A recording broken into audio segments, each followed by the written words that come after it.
Hey guys, welcome back. So today I wanted to tell you guys a story about the time that I was bamboozled, that I was scammed from giving someone $10,000. Okay, so this was about 2 years ago. This started with, I was working with a company at that time where I was interacting a lot with a lot of different people. So we would have different events where we would have 30 to 40 or more people show up throughout the day.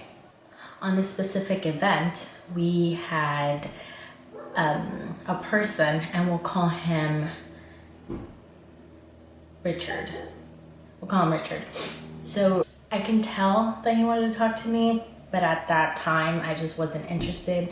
I was single, but I just wanted to get my job done and then go back home.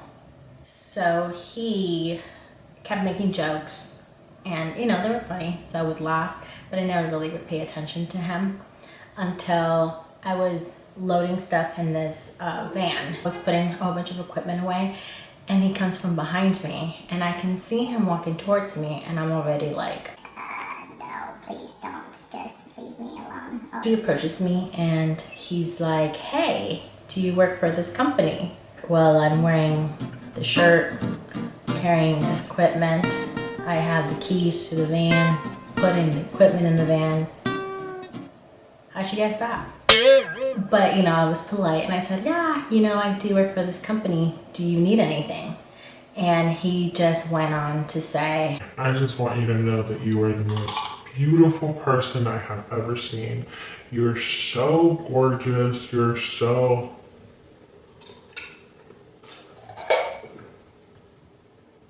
beautiful. and I was like, thanks. I had just been through a very horrible breakup. I wasn't looking for anything, so it was nice to get the male attention, but I was just still too sad about the previous relationship to even care about a new one. And he asked me if he can have my phone number and that he would love to take me out to dinner. I didn't give him I was like, yeah, no, I don't want to give you my number. I'm working. And then he was like, okay, well, can I give you mine? And I took it because I wasn't going to do anything with it. Now, Richard was a very handsome looking man. He was very handsome. So all the girls in the event that I was working with, they were all talking about how handsome he was. And I think like one of them had seen the interaction that Richard and I had earlier in the day. So word spread and they were all like, you have to go out with him. You have to. He's so handsome. I was going to go home and I was going to go hang out with the group of friends. So after the event, I saw him leave and then I was like, bye Richard, I'm never going to see you again. I went home and my friend canceled on me that night. She said that she wasn't feeling well and that she was going to stay home. And during that time, I didn't want to be home because, like I mentioned earlier, I was going through a horrible breakup and I just wanted to be out with my friends. I wasn't going to do anything. Then I was like, you know what? I have nothing to do. Maybe I should just text Richard. And I texted him and then I texted him something stupid like, hey, it's the girl of your dreams or something. And he right away was like bouncing off like the jokes and it was very nice. It was great. That's all I was gonna do. I was just gonna text and entertain myself for the night. But then he kept insisting like, hey, do you have time to hang out tonight? And at this time I was like, you know what? Why not? He doesn't seem like the type of person that will, murder me. Right? I said, fine, let's go out, let's meet up. We had agreed to meet at his house because I don't think I wanted him to know where I live. Yeah, we didn't really have a plan. It was just go to the movies, maybe grab a bite to eat, nothing crazy. So we met up at his house, and he lived in like this really like, it was pretty fancy, like the area was really nice. And he lived in, you know, really nice apartment. I pulled in and he had 2 parking spots. And he's like, just park here because this one's like my parking spot too. I pay for it. And I was like, okay, cool. So I parked there and he's like, do you want to go in my car? Because, you know, I have a Beamer. I don't know, I just thought it was weird that he was like, I have a Beamer. You know, so let's take my car. That's when I should have known. Stupid. And at this time, I was really exploring my faith. So I had been going to church. I had been praying, reading the Bible. I was just in this like journey of discovering who God and Jesus, like what was that all about? And it just so happened that he was a Christian, and he kept telling me how much he loved God, how much he loved Jesus, and how much like God had changed his life. And he had no time for games. Like he knew what he wanted. He wanted to settle down, have a wife, and have a godly lifestyle. And I was like, whoa, this is Jesus. We went to the movies, we sat down. It was like one of those like really fancy movie theaters, you know, like the ones where like you order food and drinks and stuff. I've never been to one of those, so I was like, damn, I'm poor. And then when we went back home, he invited me back inside his place, and I was kind of curious to see what his place was like.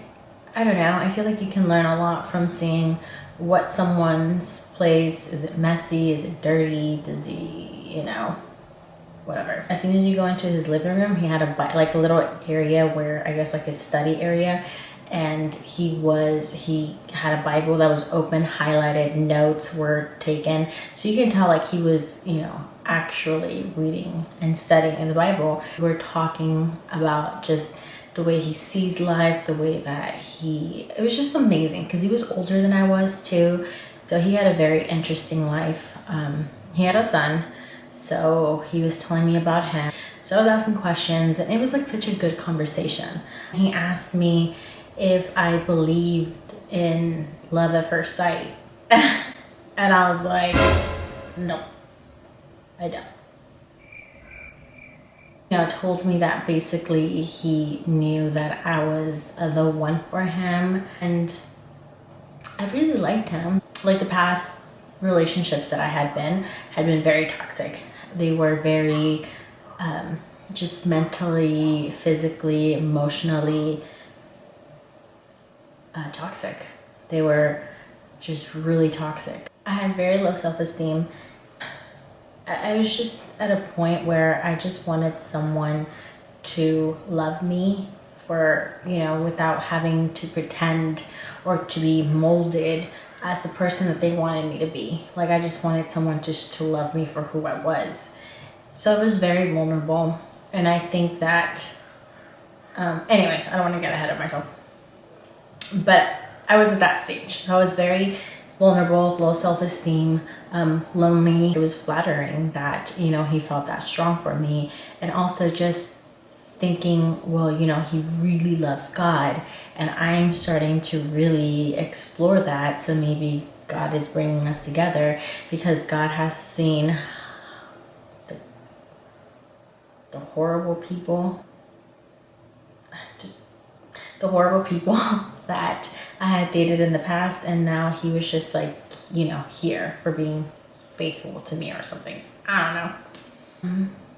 So he asked me if I wanted to be his girlfriend, and I said yes.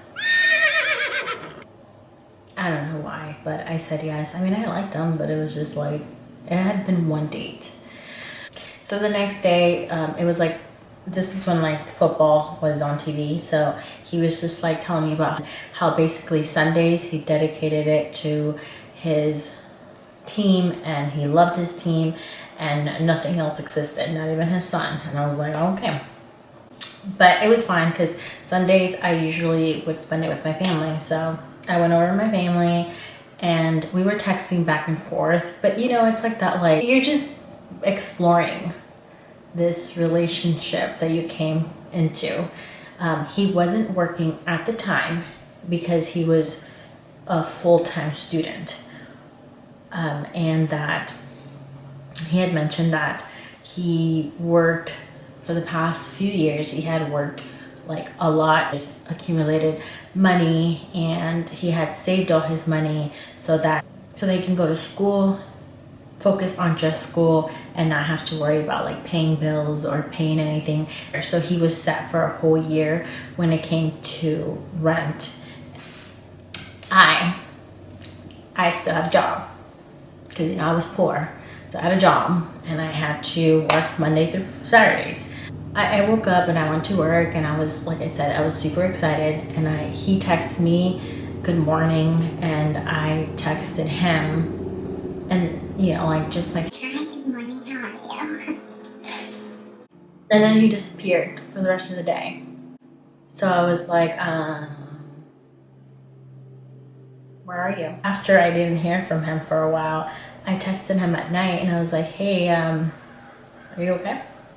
He's not texting me back. And then Mondays and Tuesdays were usually like my late days. So I would work from like early in the morning to about 10 at night. So I wouldn't get home till late. So I didn't hear from him for the rest of the day. So I was like, okay, well, that's totally fine, I guess. And I put my phone down and I went to like continue to work. So I didn't have my phone on me. When I went to get my phone, he had texted me. It was like 3 messages, like, hello, like, why aren't you answering me? And then the next text was like, you know what, good night, because I feel like you're doing something sketchy. So I'm not talking to you. So I'm not talking to you. Good night. Blessed. Be blessed. And I was like, what? So I texted him back and I was like, hey, listen, Mondays and Tuesdays are my late days. Like, I was working. He was just like, yeah, whatever, good night. And I went to bed and I was like already having so much anxiety. The second day I tried to text him and he texted me in the morning and then disappeared for the rest of the day. So I was like, okay, cool. Tuesdays, once again, I stayed late at work. And he texted me, but I didn't have my phone on me once again because I wasn't hearing from him. He did the exact same thing again. I think that, you know, you're disappearing because you're doing something sketchy. And then that's when I was like, you know what? Let me call you out on your whole Houdini where you disappear. I was like, hey, listen, I text you in the morning, I text you in the afternoon, and I literally don't hear from you. And then he's like, have you ever thought that maybe I just don't get your messages and they just disappear? I was like, oh my God, he does think he's Houdini. Where did they disappear? He's like, I didn't get your text messages. And I was like, okay, well then who did? Because I'm in a relationship with whoever keeps getting my text messages. He was very upset with me. And at this point, I had so much anxiety because the past 2 relationships that I had been in, both of the guys had cheated on me. So I was already thinking like, oh, I see patterns, I see red flags, I should probably just call it. So I did. I was like, hey, you know what? I wrote him this whole paragraph. I think you're great. I think, you know, it was great meeting you, but I just feel like it's just not gonna work out. I wrote him a very nice, sweet paragraph, and all he texted me was, be blessed. So I wish I would have just ended it there. I wish I would have just been like, I'm blessed, and just walked away, but I didn't. Because why would I? I had not told anyone that I was in a new relationship or that I had met this guy.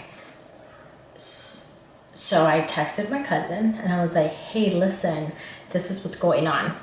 And I told her exactly like what happened and everything. And then she told me, you need to not have anxiety and have your past relationships affect your new relationships. Like, that's not healthy.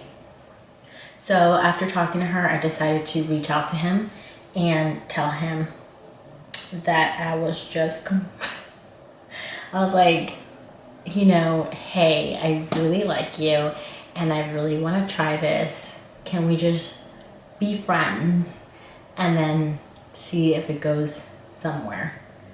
And he just sent me like an emoji that was like, like this and rolling the eyes.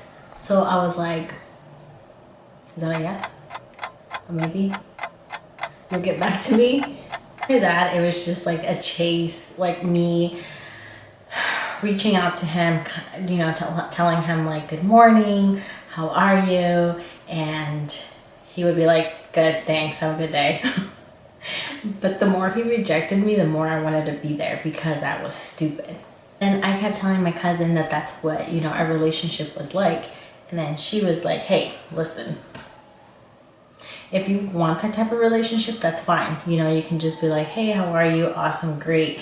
But if you want to pursue something, maybe you should try telling him like, this is how I feel. This is where I want things to go. And, like, do you see the same thing happening or should I just move on? I texted him and I said, can I come over and I want to talk to you about, I just want to talk to you. He said, fine.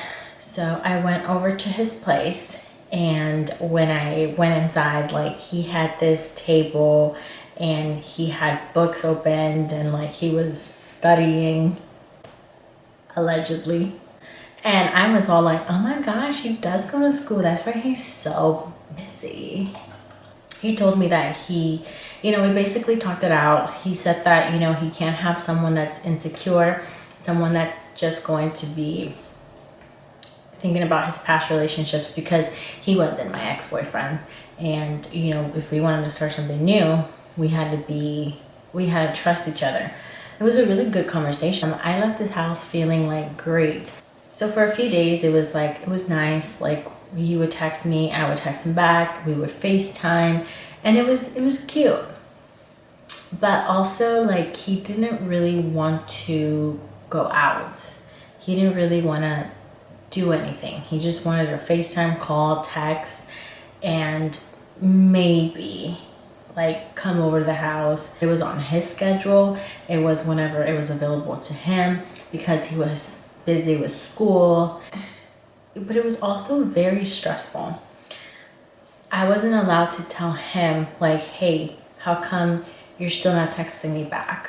It takes you, the whole day, and I know that you're not in school because you told me you weren't in school. When I FaceTime you ignore my call. But when he would text me and I would take longer than like 30 seconds to reply, it was like the end of the world. I could never be a girlfriend material because I was cheating. It was like, dude, I was pooping.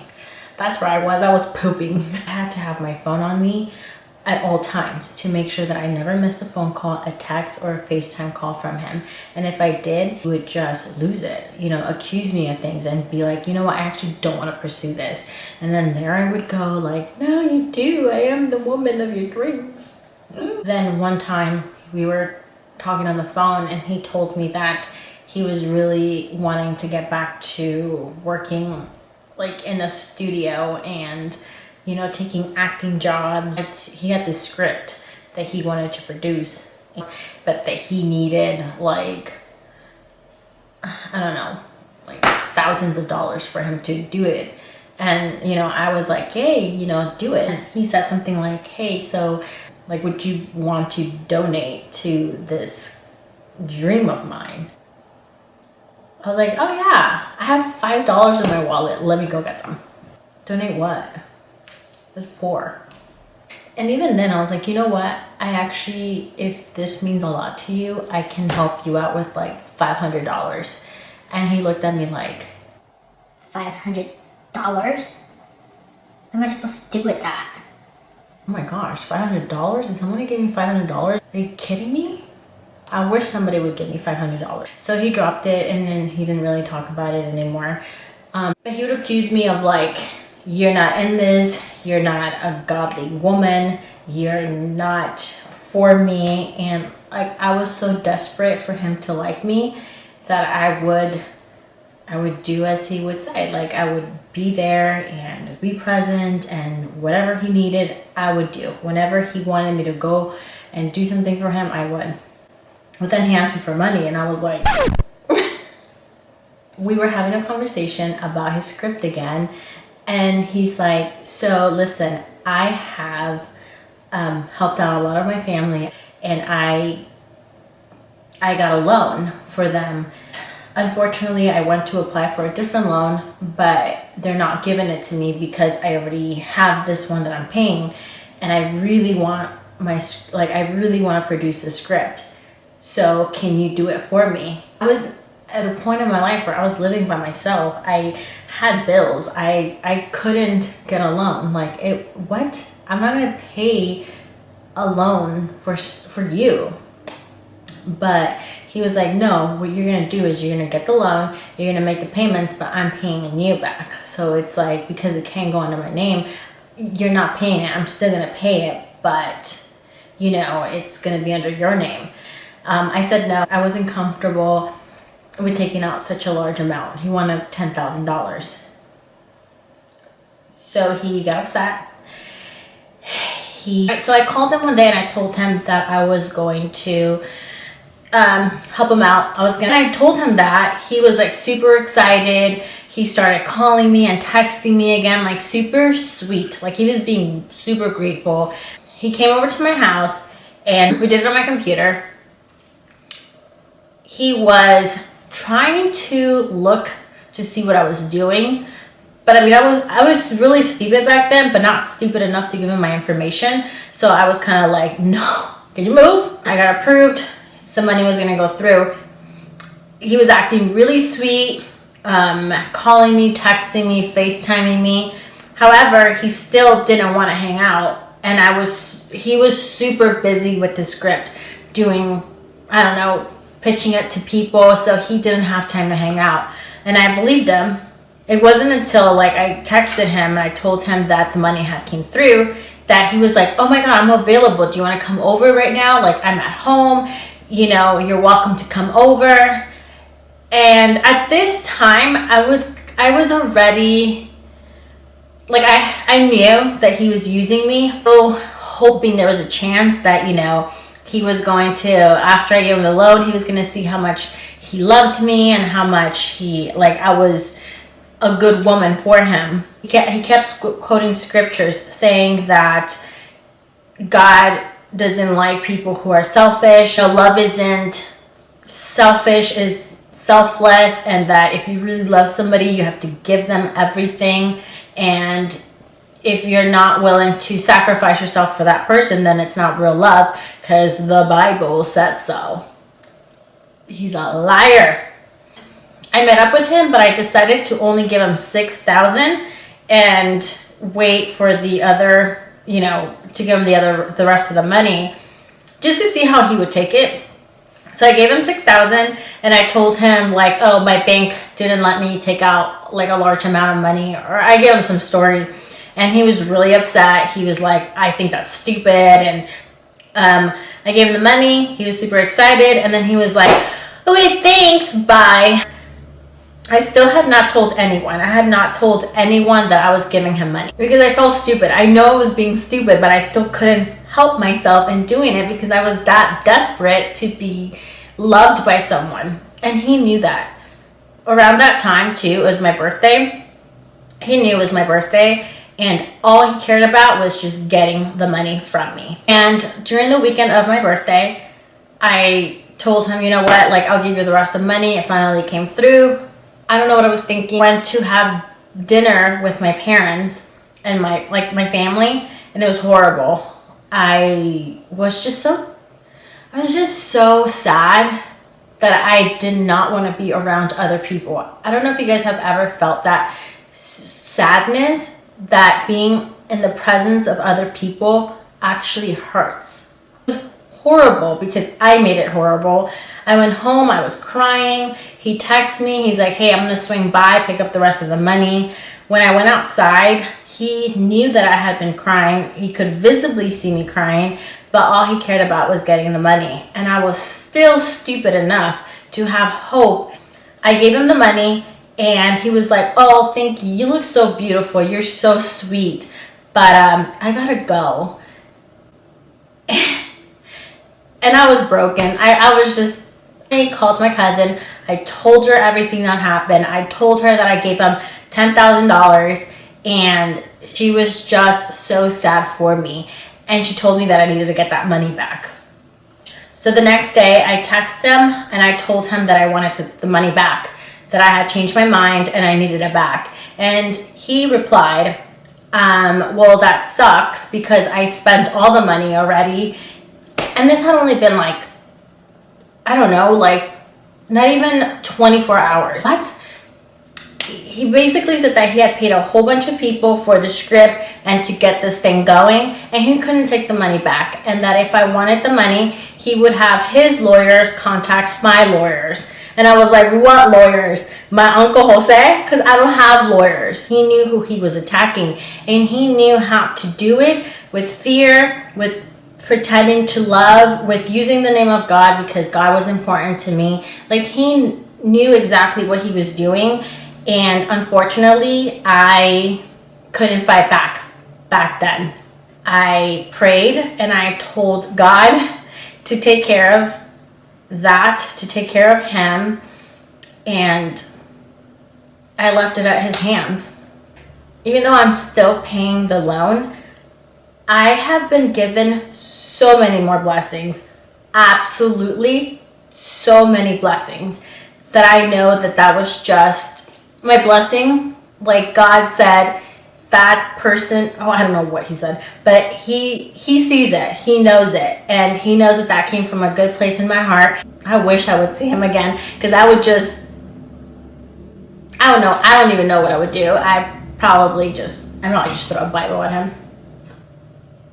I don't believe in karma, but I do believe in God's justice. From people that are in my life now, to job opportunities, to just everything, and overall everything is just so much better. I just wanted to make this video so that if anyone's going through something like this, or to know that, I don't know, just to share my story. If anybody feels like they have to give so much in order to be loved by someone, then maybe that's not a place that you want to be in. Like, it's not healthy.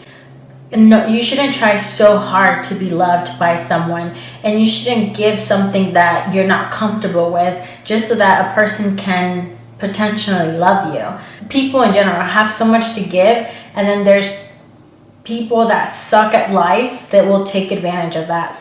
Surround yourself with really good people. Like, if you don't feel stress, you don't feel anxiety, and you feel like you can just be you, and you don't have to necessarily offer everything to that person, then, you know, maybe that's a great thing. And if it doesn't feel like that, walking away sometimes is the best thing that you can do, because I wish 10,000 times, I wish that I could have walked away, but wishing won't get you anywhere. So that is my story for today. I hope you guys enjoyed it. I hope I can help people that are, you know, in the same spot. And yeah, that's it for today. I'll see you guys later.